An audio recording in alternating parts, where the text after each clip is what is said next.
yeah, the idea was actually to come here, and because to make this particular dress, you can't just throw it together. So, and we talked about, you have to make a moulage to make it fit the girl. You have to have the girl here. Um, I had to come Friday because I wanted as much time as possible so I wouldn't back myself in the corner. So Friday evening we made the moulage, which took me about a little over an hour, and fitted her up in that. And that is actually then what I used to make the pattern for the foundation garment that the whole dress actually sculpted to. So then Saturday was involved in making the foundation garment, fitting it up on her. And I believe we got the skirt done also on Saturday. We were making some pretty good time. So then Sunday we did the draping of the bodice. I got everything finished except the hem. So it's it's been a productive 3 days. The finished result, I think, is, it's not line for line the copy of the dress from Gentleman for Blondes, but I think it's a very good interpretation of it. If I were going to be doing this as a real garment, as opposed to what I call a display garment, which is something we do for a cover, it would have been a lot more nicely finished inside the dress, because to me the inside of the dress doesn't look finished, but that's not what you're photographing, so that really is that dress. It gives me a chance to exercise a part of my brain that I don't get to do that often, which is to build and drape something, because I'm more of a pattern maker rather than a draper, and this dress actually had to call in both the pattern making and the draping skills. So it was a really fun gig in that I actually got to exercise my draping skills.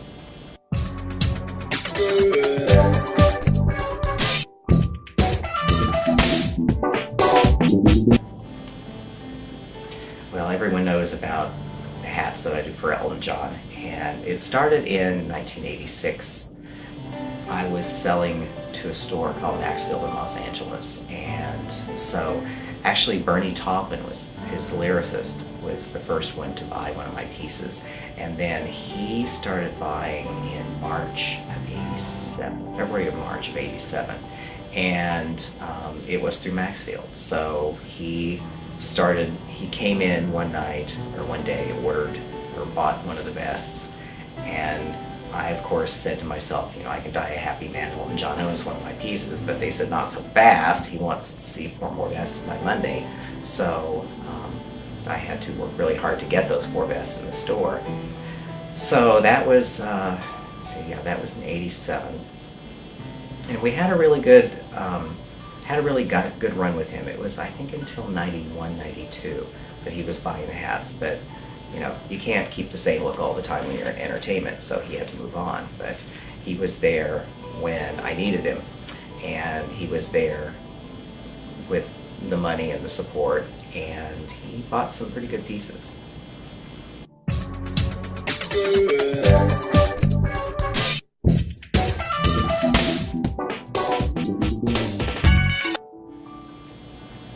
Well, people ask me about being in the permanent collections of museums. The first museum to collect my work was the LA County Museum of Art, and that was in, I think, 1990.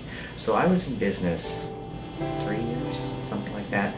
And how I met the curator was I did this talk for the Costume Society of America, and it was on hats, and the woman who was before me was interesting but just deadly dull. And I thought, oh God, I've got to do something to really wake this audience up if they're going to actually hear what I have to say.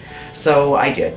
And afterwards, the curator, his name was Edward Mader, and he came up and said, hello, I'm Edward Mader, and introduced me a whole bit. So I figured, okay, what the hell? Ask, he'll say no, but what the hell? So I said, well, I'd love to have you come to my studio to see my work if you have any time.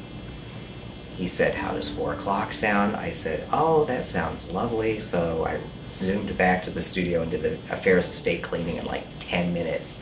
So I couldn't find anything for about 2 weeks. And that was the first connection. He came in, he brought another famous wearable artist named Gaza Bowen. She did shoes.